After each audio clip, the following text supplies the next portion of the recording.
नमस्कार, मी पंजाब डक. आज आहे 24 जून 2026. तर हे पाहू शकता मी माझ्या शेतामध्ये. आमच्या इकडं जवळपास सकाळपासून आमच्या भागामध्ये जालना जिल्ह्यामध्ये इकडं घनसावंगी आष्टी सगळीकडं जवळपास विदर्भात देखील सगळीकडे पाऊस बऱ्याच ठिकाणी रात्रभर चालू होता आणि आता देखील सुरूच आहे. राज्यातल्या सर्वप्रथम शेतकऱ्याला सांगू इच्छितो की आज 24 तारखेपासून हे पावसाचा जोर आणखीन वाढत जाणार आहे. म्हणजे 24, 25, 26 असा वाढत जाणार आहे आणि जवळपास 10 जुलैपर्यंत म्हणजे 10 जुलैपर्यंत चांगला असा सगळीकडे पाऊस पडणार आहे. सगळ्या शेतकऱ्याची पेरणी होणार आहे म्हणून हा अंदाज सर्व शेतकऱ्यांनी लक्षात घ्यायचा. राज्यातल्या सर्व शेतकऱ्याला सांगू इच्छितो की आज देखील पूर्व विदर्भ, पश्चिम विदर्भ, दक्षिण महाराष्ट्र, उत्तर महाराष्ट्र, कोकणपट्टी, खानदेश, मराठवाडा सगळीकडे काय होणार आहे म्हणजे हे पाऊस काय होणार दररोज. आज सकाळी वेगळ्या भागात, दुपारी वेगळ्या भागात, रात्रीच्याला वेगळ्या भागात असं करत करत सगळीकडे हे पाऊस जाणार आहे आणि सर्व शेतकऱ्याची पेरणी होणार आहे म्हणून हे अंदाज सर्व शेतकऱ्यांना लक्षात घ्यायचा. शेतकऱ्यांना घाबरू नका, यावर्षी पेरणी होणार म्हणजे होणार. तुम्हाला एक म्हटलं होतं ना, 1 जूनच्या शेवटच्या आठवड्याचा एक टप्पा राहील, जुलैचा पहिला टप्पा एक राहील आणि जुलैच्या 10 जुलै ते 15 जुलैमध्ये एक टप्पा राहील. पण सगळ्या शेतकऱ्याची पेरणी होणार आहे म्हणून हे अंदाज लक्षात घ्यायचा.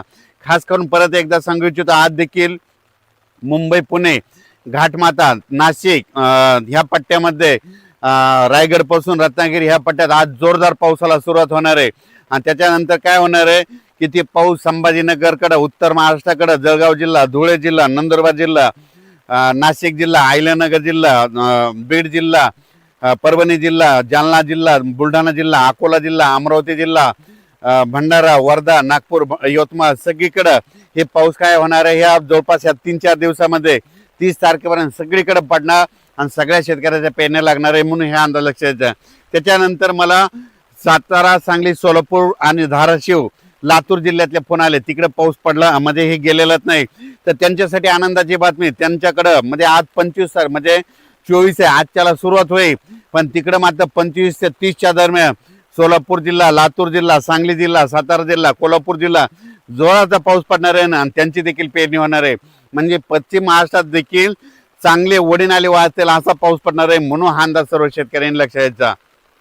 ज्या भागाकडे अद्यापही पाऊस आलेला नाही त्यांच्यासाठी आनंदाची बातमी, म्हणजे आजपासून त्या भागात देखील पावसाला सुरुवात होणार आहे. आणि त्या ज्या भागात अद्यापही पाऊस पडला नाही आणि त्यांच्याकडे पाऊस पडल्याच्या नंतर चांगली ईदभर ओल गेली, तुम्ही तुमचा पेरणीचा निर्णय घेऊ शकता.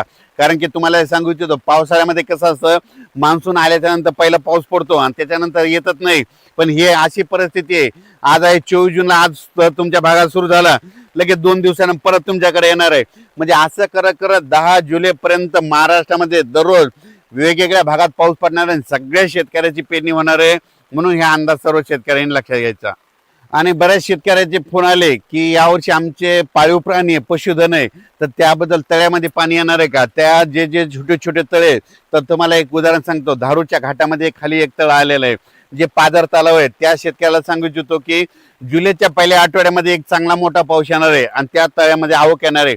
त्याच्यानंतर आणखीन तुम्हाला एक सांगू इच्छितो की उत्तर महाराष्ट्र, मुंबई, पुणेकडे ह्याने 24 ते 30च्या दरम्यान मुंबईकडे, उत्तर महाराष्ट्र, पुणे त्या घाटमाता परिसरात मुसळधार पाऊस पडणार आहे, कोकणाकडे पडणार आहे. त्याच्यामुळे काय होणार आहे, पुण्याकडे खूप पाऊस पडल्यामुळे उजनी धरणात देखील त्या नदीला पाणी येणार आहे, त्याच्यात देखील थोडी थोडी आवक यायला सुरुवात होणार आहे.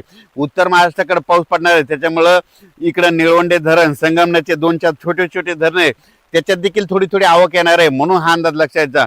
पण मी म्हणलो होतं ना, यावर्षी जूनमध्ये थोडा पाऊस कमी राहील, जुलैमध्ये जास्त राहणार, ऑगस्टला 2 पाऊस मोठे पडणार आणि सप्टेंबर, ऑक्टोबरमध्ये मात्र परतीचा पाऊस जास्त पडणार आहे म्हणून हा अंदाज लक्षात घ्यायचा. 13 नोव्हेंबरला थंडी येणार आहे म्हणून हे देखील अंदाज लक्षात घ्यायचा.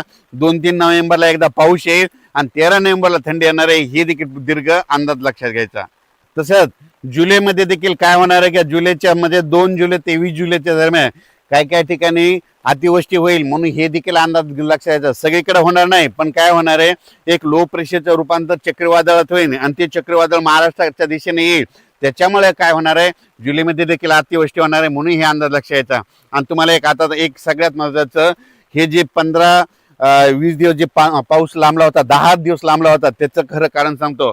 काय झालं, हे जे म्हणत होते ना एल निनो वगैरे काही नसतं, तुम्हाला सांगू इच्छितो, पाऊस सुरू झाला महाराष्ट्रात, मान्सून आल्याच्या नंतर सगळ्यात महत्त्वाचं हे कारण आहे बघा. तुम्हाला सांगतो, महाराष्ट्रात मान्सून आला, जर मान्सून मुंबईला आला आणि त्याच्यानंतर कोकणात दाखल झाला, जर एखादं चक्रीवादळ बंगालच्या खाडीमध्ये तयार झालं भुवनेश्वर जवळ आणि त्या चक्रीवादळाची दिशा जर कलकत्त्याकडे गेली तर त्यावेळेस काय होतं, इकडले जे सगळं बाष्प म्हणजे सगळ्या सोबत सांगतो ते आभाळ आहे ते सगळं तिकडे खेचल्या जातं. त्याच्यामुळे कंप्लीट महाराष्ट्रामध्ये असं 10 ते 12 दिवस सारखं वारं वाहतं आणि पाऊस कुठंच पडत नाही. हे सगळ्यात महत्वाचं कारण आहे. आणि यावेळेस देखील तेच झालं होतं. एक काय झालं होतं, एक लो प्रेशर झालं होतं, थोडं कमी म्हणजे चक्रीवादळ लहान झालं होतं, ते गेलं कलकत्त्याकडं. तिकडे गेल्याच्या नंतर त्यामुळे आपल्या इकडला पाऊस सगळं बाष्प खेचला गेलं, मान्सून आलेला होता ते त्यानं ओढून घेतला. हे सगळ्यात महत्वाचं कारण आहे. हे मला पहिल्यांदाच सांगायचं होतं, पण हे काय होतं, मला सगळ्यांचे विचार ऐकायचे होते म्हणून मी हे सगळं नंतर सांगत आहे. आणि भविष्यामध्ये आणखीन तुम्हाला एक सांगू इच्छितो, आणखीन एक गोष्ट सगळ्यांना सांगू इच्छितो. जर पुढच्या वर्षी जरी 2027ला जर पाऊस मान्सून आला, जर मान्सून आल्याच्या नंतर मुंबईला समजा कोकणात दाखल झाला आणि कोकणात दाखल झाल्याच्या नंतर जर अरबी समुद्रात एखादं चक्रीवादळ तयार झालं आणि त्याची दिशा जर दुबईकडे गेली तर काय होतं, हे सगळं बाष्प ओढून घेऊन जातं. आणि जोपर्यंत ते चक्रीवादळ स्थिर होत नाही, तिकडे जाऊन पाऊस पडल्याच्या नंतर स्थिर झाल्याच्या नंतर तोपर्यंत महाराष्ट्रामध्ये असंच वारं चालू राहतं आणि हे बाष्प ओढून घेतं. म्हणून हे सगळ्यात महत्वाचं कारण आहे. एल निनो वगैरे काही नसतं. तुम्हाला एक सांगू इच्छितो, एल निनो जणू काय आपल्या भारतीय मान्सूनचा सूत्रधार असं समजतात. म्हणून म्हणतो भविष्यामध्ये आपल्या भारताला 2 समुद्र आहे, एक अरबी समुद्र आणि एक बंगालच्या खाडीचा समुद्र. जरी अरबी समुद्रातून पाऊस नाही आला तर शेतकऱ्याला तुम्हाला एक सगळ्यात सोपं एक सांगू इच्छितो, जर जून मध्ये पाऊस नाही आला, जून कोरडा गेला, ऑगस्ट कोरडा गेला, पेरण्यात झालं नाही, ऑगस्ट कोरडा गेला, पेरण्यात झालं नाही, मग तुम्ही काय करा, एक 20 सप्टेंबर एक कॅलेंडर मध्ये तारीख अशी गोल करून ठेवा.